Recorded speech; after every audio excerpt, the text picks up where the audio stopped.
Good morning. Good night. Good afternoon. Hello, you all. Ready for the experiment? What time is it there? In 5:40. Yeah, and what about in Northeast China? What time is it? Time is noon. Is just 12 o'clock at noon. Yeah, it's a very good time right now in China. Well, it's almost 10 o'clock at night, which is perfect for me. I don't go to bed for a couple more hours, so this is a good time for me. Yeah, well, I feel as if the whole thing's been organised to just, to suit my own convenience. Because Really, it's, quarter to 3 in the afternoon here. I love it. This was the challenge, and when we had this idea, and it was literally just an idea, after the Wild 11 fell apart on, and at that time we were in the midst of of the first lockdown, to figure out, can we do something like this with no funds, but a lot of crazy ideas and a great team. And I was looking at it saying, we can't just do it in Europe because many people cannot attend. So I convinced my young wilderness advocates and fans down in the office to work in shifts from 5 in the morning till 10 o'clock at night. So for the 5 days, we hope to make a lot of pizza, a lot of Red Bull or Coke to keep them running, because they literally have pulled this together virtually by themselves. These are very young people who I've tasked, do something, get it together, here are the contacts, and I'm really proud, because it is an experiment. If these 5 days work out, we will certainly do it again, because at least when I asked John back about the idea, he said it's a great idea, but no clue if we can pull it off. And I said, let's give it a try. And I'm really happy seeing you guys and giving it a try, learning from this event to improve, and then maybe do it annually or biannually again, because it's a great way to save a lot of CO2 instead of traveling around the world for a meeting like this. Yeah, and I guess it makes it a little bit more accessible to people who don't have the money. Yes. Well, how about you introduce yourself? Hi, everyone. I'm John Hausdoerffer. I'm calling in from Colorado, and I'm the Dean of the School of Environment and Sustainability at Western Colorado University, where it's 10 o'clock at night, and co-author of this book, Wildness, and proud friend of the European Wilderness Society. I think I've seen Max twice in Austria, once in Germany, once in Italy. So, hi, looking forward to this. Yes, and you're in the middle of a lot of wilderness areas. Yeah, there are 9 wilderness. I'll talk about this tonight, but there are 9 wildernesses within 80 kilometers of where I sit right now. 9 different designated wilderness areas, going up to 5,000 meters. And you already have snow. Yeah, yep. Here Certainly. on September 8th, we had 8 inches of snow. We were cross-country skiing. It was technically still summer out our door, right near campus. And so do we. Oh, good. Okay. Shan, how about you introduce yourself? Is that your first or last name? You're muted. Oh, my first name. Yeah, my first name is Shan. Last name is Geoff. Yeah, means high mountain. Yeah. Hey, that's a beautiful name. Yeah. Short introduction to our colleagues. Mute myself. Well, I'm Geoff Law. I'm from Australia, living here in Tasmania, and I've been a wilderness activist since 1981, involved with campaigns to protect World Heritage areas, or rather to establish World Heritage areas over threatened wilderness, and have written various reports and a book about the successful campaign to protect Tasmania's Franklin River in the early 1980s, and have worked on forest campaigns since then, and done some work at the international level, particularly as it pertains to World Heritage and tracts of wilderness, rainforests, mountains, etc., which have that quality of outstanding universal value that qualifies areas to be listed as World Heritage. Jonas, can you unlock the screen so that I can share screen? Geoff, are you aware that one of our first acts as a new European Wilderness Society, following in the footsteps of Pan Parks, was a letter to the UNESCO about the Tasmanian rainforest? Oh, well, thank you for that. No, I wasn't aware. That's terrific. It's a sort of collaboration we've often needed. What date? 8th of May 2014. This was when they were attempting to, the Australian government, a new government was attempting to excise part of the Tasmanian Wilderness World Heritage Area. Well, we won that. The World Heritage Committee took about 7 minutes to dismiss that proposal from our conservative government here. Yeah, that's how small the world is in the wilderness world. That was our very first getting involved in trying to, outside of Europe, on important issues. Luke Chamberlain from the Wilderness Society Australia. My buddy. Yeah, he was contacting us whether we could do something, and we sent out that letter as a European organization to support you guys. Well, thank you. Luke Luke was the one who got me involved in this week's effort. Yeah. Yeah, he's getting back on the, how do you say, back on the horse, because with his kids, he was a couple of months, almost years, a little bit out of the picture a little bit. Now he's getting back into the game, and I'm really happy for it. Yeah, good. Yeah. Shan, where wanting? Yeah, I'm from the philosophy department of Suzhou University in China, and my research area just is environmental ethics, aesthetics, and also wilderness philosophy. And I recently added a special issue on wilderness and intrinsic value in the Journal of Environmental Ethics, and also I founded a center. It's called Nature, Wilderness, and Civilization Online Research. So every week I invite the scholars, practitioners in the area of wilderness studies from all over the world. It's just like this way, but I do that every week, every weekend at 8:30 in China. Yeah. Well, we have to push and promote that, John, right? Yes. Yeah. And now, Shan, you and I have the same field. We're both wilderness philosophers. It's an honor to meet you, and I would love to join in sometime. Yeah. And when I know this society, I'm very excited today. When I look at the web page, it defined the wilderness, and it really, a lot of ideas are very similar to my research. In fact, my research articles, a lot of related intrinsic value, spirituality. It's just my research area. So psychological effects, So I find it's like a long-term friend. Yeah. Found your tribe.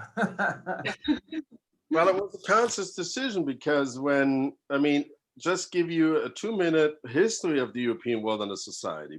It basically started in 1999 when a WWF project was funded and looked at how to build hotels in national parks. Let me call it that way. It was WWF Netherlands, very business oriented, and it was called the Protected Area Network Parks, which was Pan Parks. And it had a very strong tourism aspect in it. And to their credit, it was one of the first attempts to look at sustainable tourism and, develop something around it. And they then hired a lot of consultants, spent almost 600,000 euros in developing a PCI system, principles, criteria, indicators. And it was basically 5 principles, of which 1 or 2 were wilderness or protected areas, and 2 to 3 were management and tourism. Now, obviously, they had a private donor who put up a lot of money, and it was his idea to build hotels in wilderness areas. That was the original idea. Now, thank God he was a Dutch hotel builder who defined hotels not like Yellowstone lodges, but as little camping buildings. And he attempted that in Ulanka, which was one of the first certified wilderness in Europe, and obviously it failed. So after a couple of years, this donor lost interest, but out of pamper, the tourism side was kind of neglected, and what was left over was wilderness. Now, since it didn't materialize and the money didn't come back, WWF typically in these projects at some point in time loses interest, and during the Wild 10 stepped out and just said, forget it, this project didn't work, we are canceling it. But they didn't step out, to their credit, until the European Union had developed a definition of wilderness. And that took 3 years and 230 people. And in that definition, which Vlado will show later on today, wilderness was really defined as an area where we humans do not play a role anymore.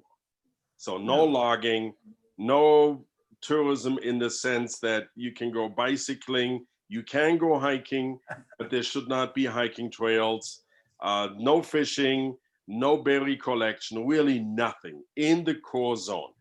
Now, the realization is you have to have a buffer zone around it. So we did use the European model of zonation. So you had a transition zone, you had a buffer zone, and you had the core zone. But the core zone was literally, it should have been, 1,000 to 3,000 hectares, because Europe is still small. That was the idea. Okay. And then when the Pan Park was killed in October 2013, and I have to tell you, I'm not a nature conservationist. I am not even a philosopher. I'm a business guy. I was in my 50s and I was looking back on a marketing career and I was wondering, guys, what's my role in this? And I was living in a biosphere reserve, and in that sense, I was becoming very interested in sustainability, into the future of the world. And yes, I was a member of the Green Party back in the 80s when we were fighting against nuclear power plants. And they then hired or asked me to get involved because they said, we are biologists, we are nature conservationists, we know that part of the business, but we don't know how to run an NGO. So Max, why don't you step in? And that was basically my beginning in this world when we decided to relaunch the wilderness movement. And thank God we did, because at that time, everybody else kind of left this field. They basically said, we have a definition, so our work is now done, we're finished. Let other people do the work. And I think you're all aware that just having a definition is not enough. You actually have to fight for what you believe in. And that was then the beginning of the European Wilderness Society. And our main idea really is that stewardship is the key, not management.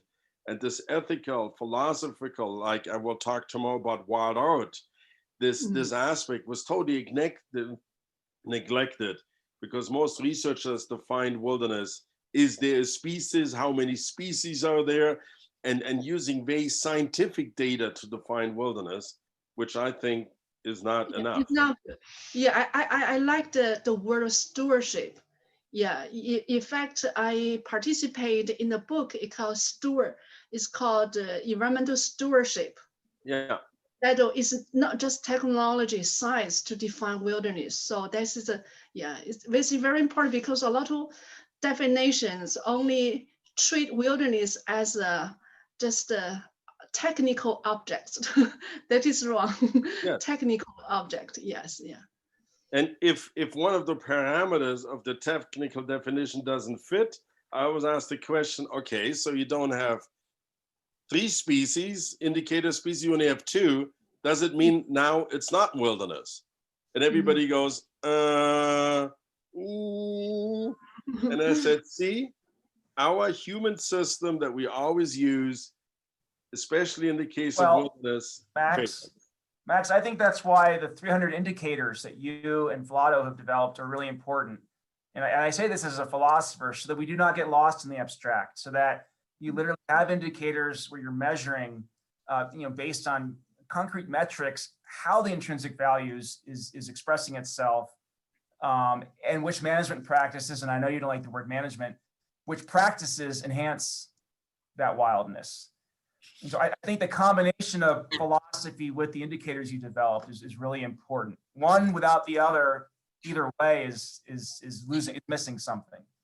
And you know, John, that I extended the offer and the idea that we should add, as our system is evolving with time and adapting, that we should add a principle, or whatever you want to call it, on the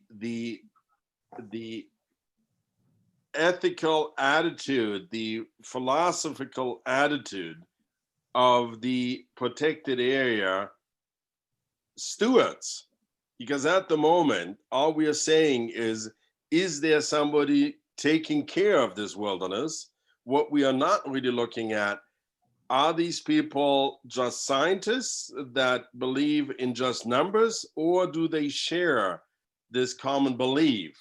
And that's why the narrative is so important. It merges the intrinsic with the indicators.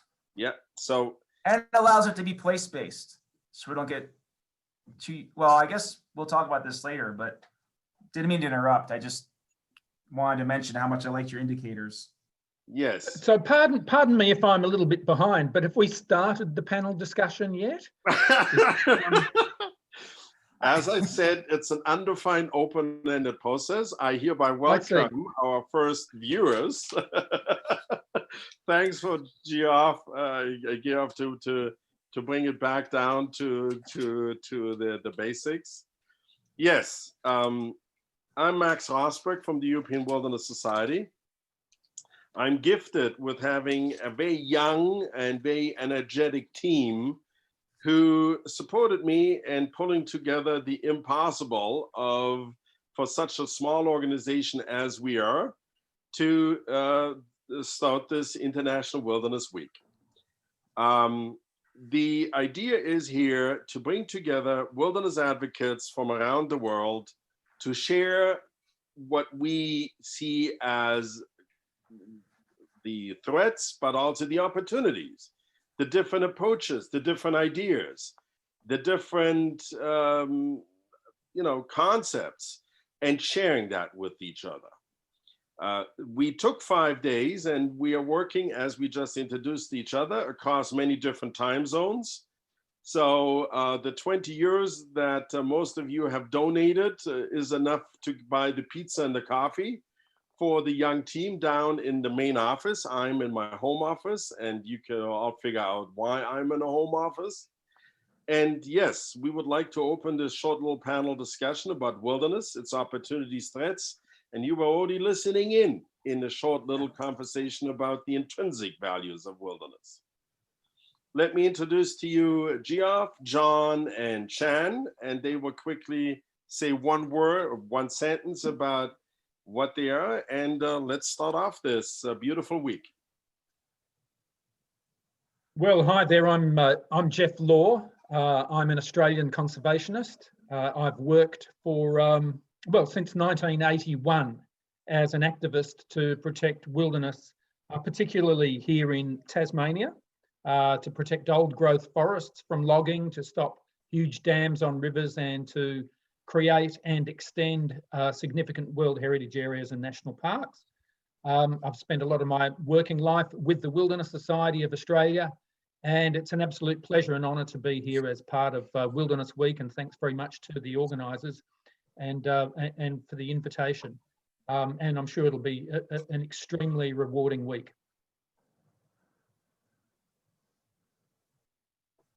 Me, right?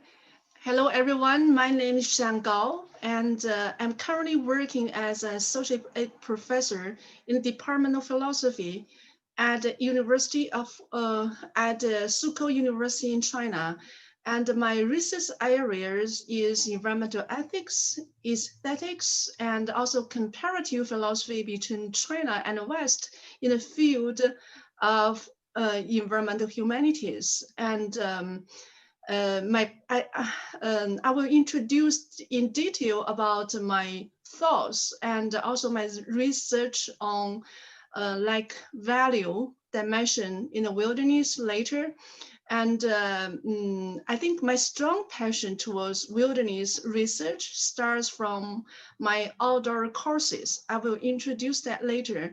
And in my spare time, I created an online center for the study of nature, wilderness, and civilization. And so every weekend, every Sunday at 8:30, I will invite scholars, practitioners from all over the world to share their research and practice in wilderness and conservation. And I'm very much look forward to the activities in the Wilderness Week, and I'm very interested in a lot of the presentations. I hope I can listen to all of them. Okay, thank you all.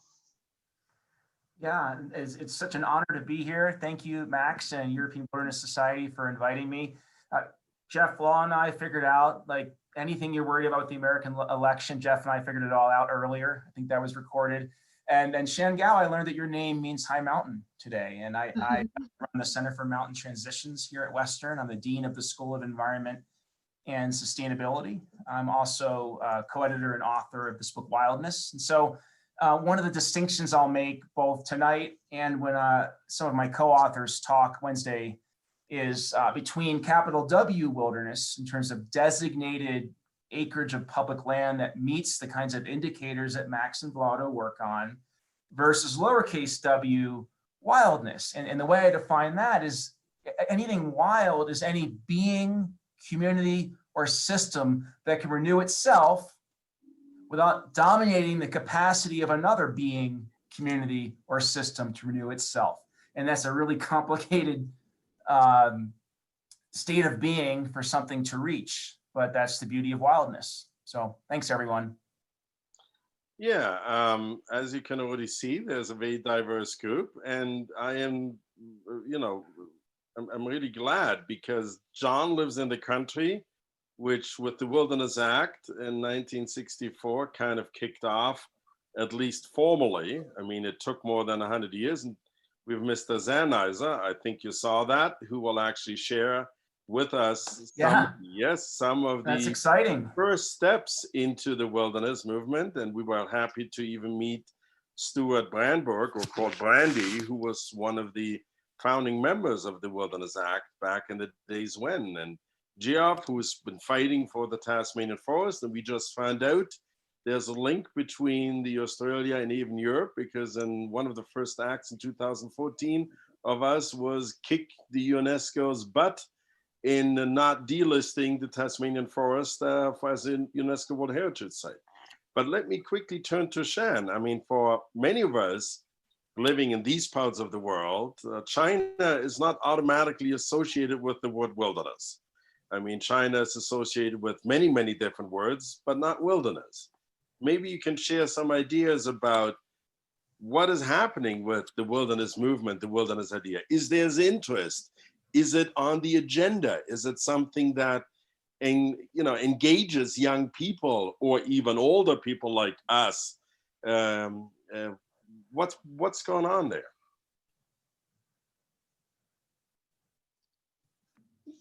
You mean what's going on in China about wilderness, right? Yes. In fact, the concept is very Western, and generally speaking, the concept is very negative. And when you talk about wilderness with a lot of Chinese people, and the imagination, their imagination will be like a place which is maybe like grass is the land is full of grass, the land is deserted, and so in Chinese, I think in Chinese history, especially in the Chinese culture, which is much shaped by Confucianism and Taoism, and Confucianism as a dominant like schools of Chinese philosophy, I think to a large degree it affect people's attitude towards nature. So although in Confucianism, the central idea of Confucianism is living in harmony with nature, but however, the nature is completely different concept with wilderness. So although living in harmony with nature maybe have a potential to harm wilderness, and they have complete different imagination. So in China, people use nature a lot. Like we do not have a lot of like wilderness conservation. They use a different term, like they use the term like mountain and water, mountains and waters. So they do not use wilderness. And a lot of people, when they heard the university think is useless. And also not a lot of researchers do focus on this concept. So, but however, recently there's a changing towards the towards wilderness. The attitude start changing, but it's not from it's from practices, ecological practices. Right now, China is launching a very great project, creating national parks. And wilderness is an important part of national park area. So a lot of professors, when they have a lot of practice with the construction national park, and they are the first group of people to encounter wilderness face to face. And so the professor from that area, they advocate that we should use the opportunity of creating national parks and to conserve the wilderness areas in China. But it's not a lot of people advocate that way. Yeah, in fact, what I'm trying to do is that create a new appreciation of wilderness, value of wilderness, make people think that wilderness is very important. So it needs a lot of work to be done. It's not just science, also policy. It needs values dimension. I think philosophy also is very important. Without philosophy and the wilderness concept, I don't think it will gain a strong support from the general public. We need a philosophy, religion, we need literature to rewrite wilderness. Otherwise, a lot of people will think useless areas because they have complete different understanding of the wilderness. So I think there will be there will be 30 minutes, right? I prepared a PowerPoint. I think I can introduce in detail later. Good.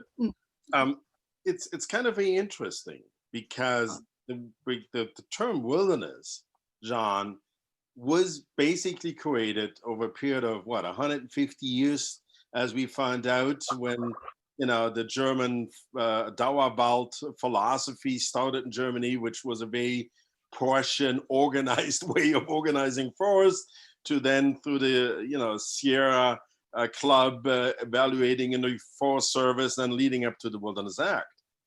But what you said, Shan, is very important because in Europe, we speak 27, we have 27 countries. We speak 27 different languages.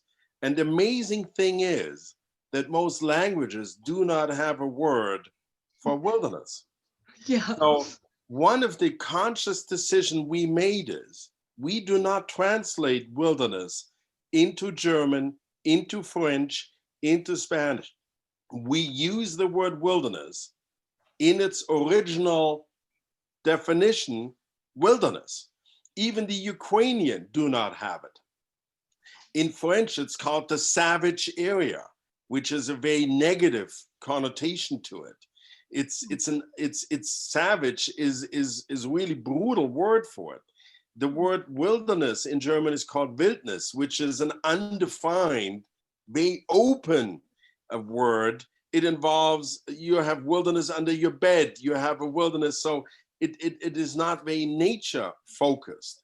So the way that we tackled, because part of the next 5 weeks, 5 days for us is so important to find out if the different views, the different, you call it philosophical approach, the different definition, is there a common denominator to wilderness across the world? Is there something that we all share? Because if we don't do that, then we all talk about wilderness, but we all mean something completely different.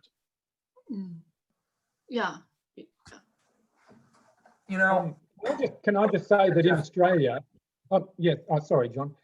Can I just say that in Australia, the wilderness movement is quite a mature one, and that the notion of wilderness was developed and elaborated publicly by some visionaries in the early part of the 20th century, and it really took on in the 1960s and 70s, so that by the time of the 1980s, governments accepted that protection of wilderness was something that had merit.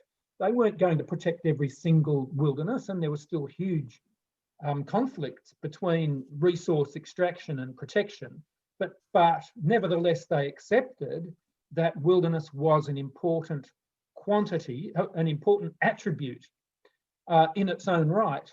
And the Wilderness Society started in 1976, first of all as the Tasmanian Wilderness Society, but eventually became a national organisation called the Wilderness Society.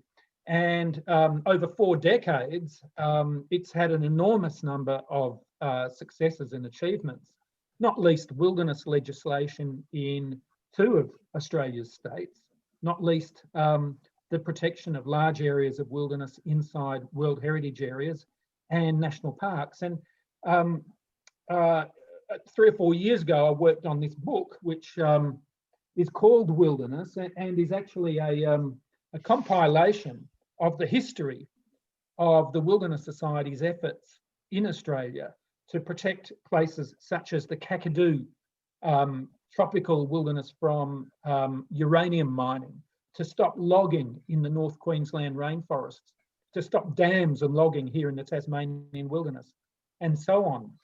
And it's accepted in Australia that wilderness areas are large, that they have sections within that wilderness that are remote.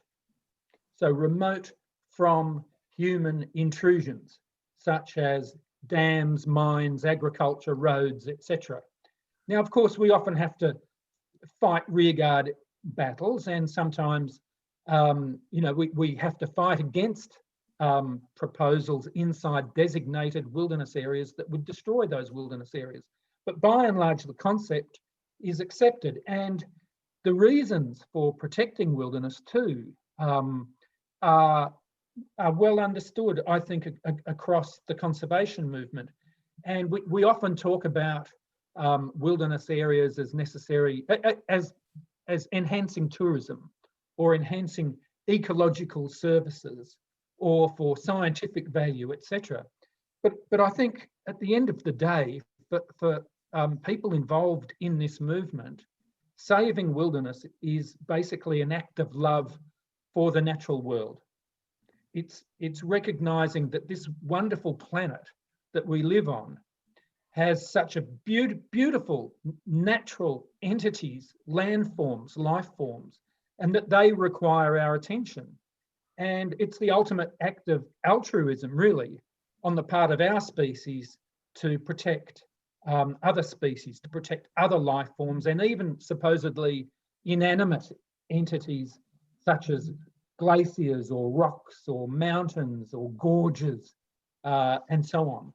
And I think this is what the wilderness movement is about. It's about love of the natural world, and it's about protecting that natural world in its most pure form. I think both my colleagues put it so beautifully in terms of the intrinsic value of self-willed land and what it does and what it awakens in us. And I think, Max, in terms of seeking some sort of universal idea across incredibly diverse cultures, just like in Europe, you have 24 languages. In the United States, there are over 400 languages when you consider the First Nations, right? I think one of the challenges, though, of seeking a universal definition, and I think you can go back to the Old English roots of the word wilderness. It goes back to wild doer, which is self-willed beast, right? And so wilderness evolved from that into self-willed land. And I know the European Wilderness Society uses that phrasing self-will really wisely and embeds it into your indicators, your 300 indicators for measuring wilderness quality. So for me, that in the face of a universe with a will larger than ours, there's a level of humility that comes from that awakens the human spirit. Shan was talking about Taoism, and I love, Lao Tzu talking about we never grow tired of each other, the mountain and I. We're talking about the way a willow is flexible is a deeper kind of strength than the way that an oak is stubborn, or how water through much humility can carve massive canyons. And I think for humans to learn that kind of humility from the will of land larger than us is really vital. There's a but, though, Max, and that but is I think we have to look out for universal definitions and how quickly universal definitions can become imperialistic, right? You look at the early history of wilderness in the United States, and the creation of Yosemite National Park involved the removal of the Shoshone tribe. The creation of Yellowstone National Park involved the removal of the Bannock tribe, right? Serengeti and the East Maasai. And so, people like Arne Naess, deep ecological philosophers who tried to find a universal intrinsic value in the land that inspires me.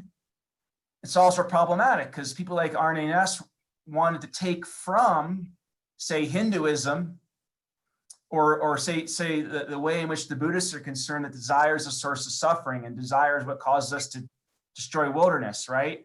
And Arne Naess tries to turn that into a philosophy, and he's taking from Indian Buddhism what he likes while advocating, the removal of people to protect the tiger. So I guess I get worried when we shift to a universal definition because of that. To all three of you, yes. I mean, we have to be very careful, and that's why I love working together with all of you and the many wilderness advocates we have, that we don't basically driven by this protecting this management philosophy that we humans apply to all our life by, in this case, and you have hit a very sore point, by actually hurting other people. And while this is a tight line, because what may be a valid concern or a demand of native or indigenous people, when will that then suddenly flip into what Geoff was talking about, suddenly destruction? Because, and who are we to judge what is extractive? Who are we to judge what is destruction of a wilderness if it has been the livelihood of people living there for many, many years? And do we reject that these societies themselves evolve and adapt and move forward, and therefore always increase their impact on the habitat they have around them? I mean, we cannot remove us humans completely out of this nature concept. We are part of it. But I think if, and hopefully the four of us can agree on at least those three words, that wilderness is self-willed land, because it leaves open, and yes, it may be kind of a very cautious definition, because it is not as precise as some of us would like to see. But the concept of self-willed land, especially now in the age of climate change, is so important, because as we will now go into the first presentation in the next couple of minutes, I see a big threat for wilderness coming up, and we will have time over the next 3-4 years and days, days, and hopefully in the closing session to also look at, are we again undermining the concept of self-willed land because of climate change triggering in us the idea that we now have to save nature. We have to save the wilderness from drought. Forests are dying. We have to plant trees. Water, the rivers are drying up. We have to re-wet the peat bogs, and suddenly we don't even stop at those self-willed lands. And there's the first people out there who are saying we have to protect the World Heritage Site from climate change. And all it means is that we are again interfering.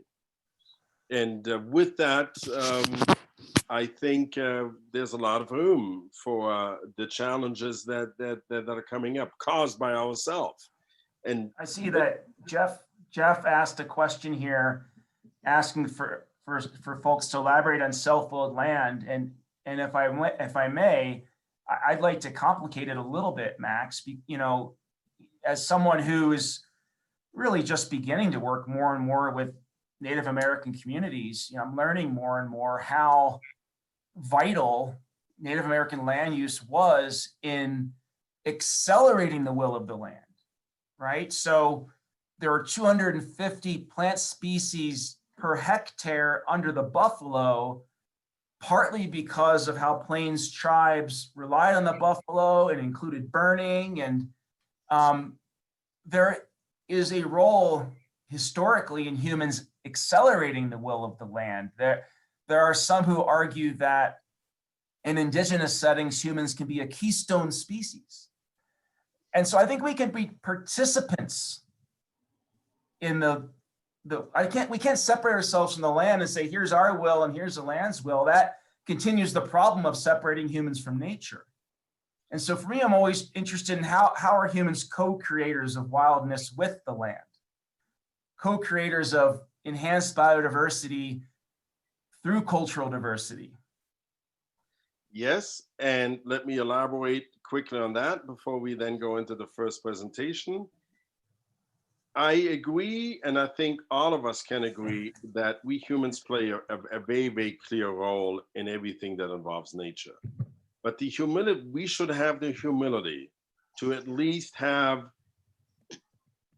the will to allow a certain part of any area that we define as wilderness to not interfere what is happening there. And that means it will most likely reduce the biodiversity.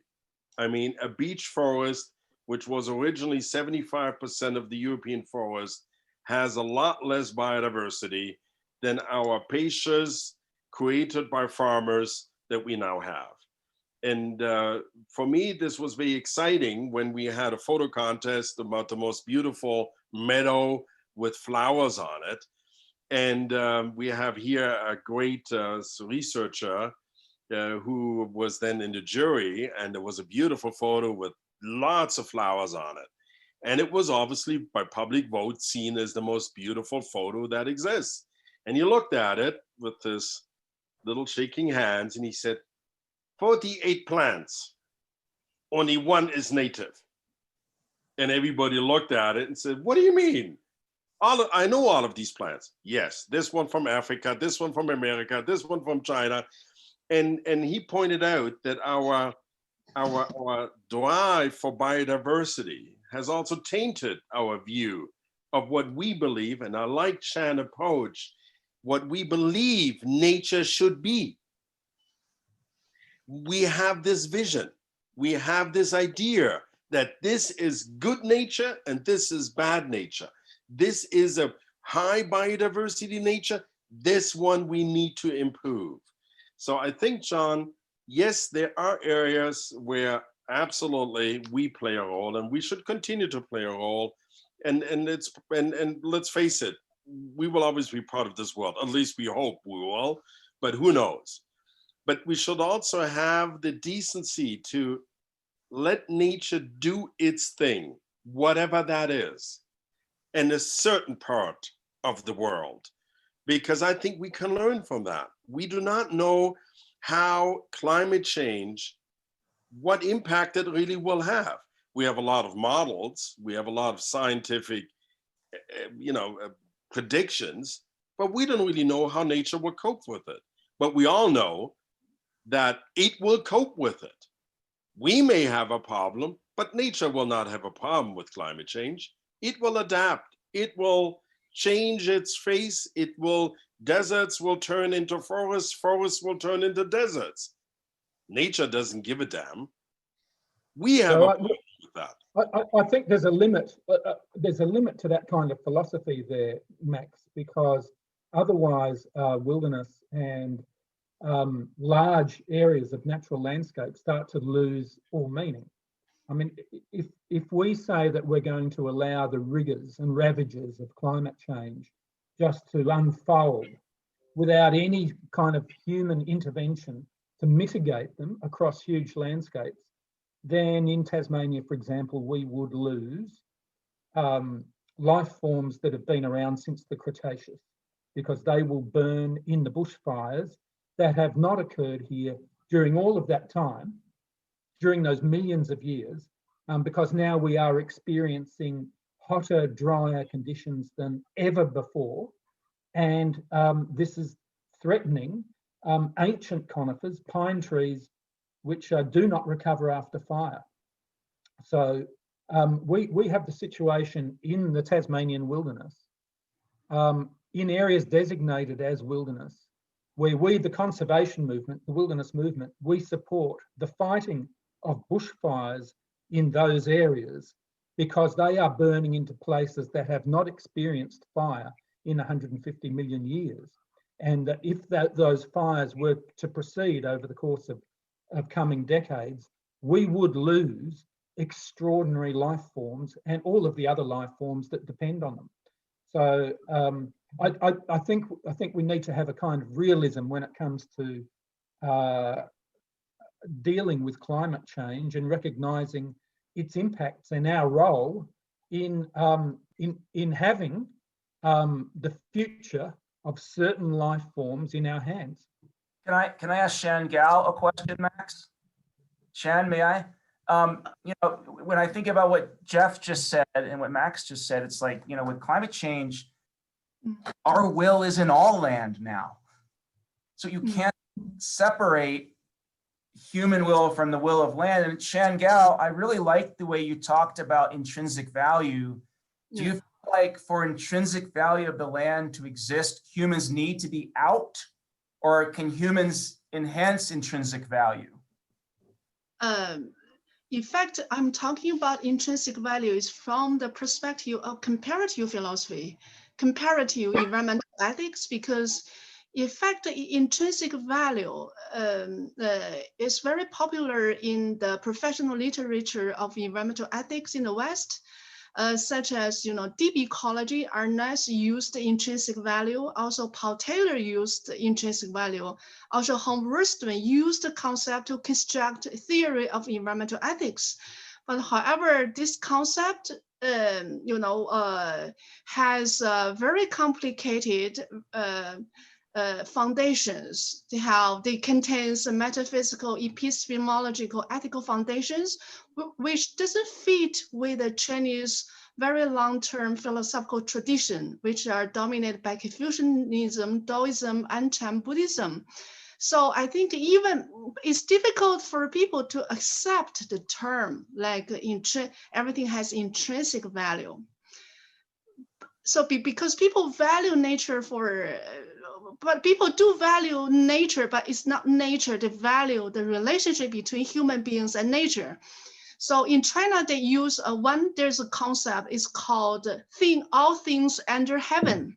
All things under heaven, in fact, it doesn't include wilderness appreciation.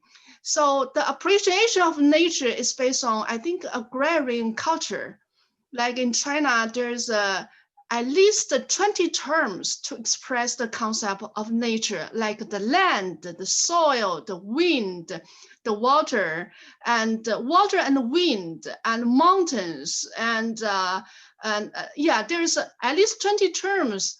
All of the terms revolve around the flourishing of life, but it doesn't mean the flourishing of wildlife.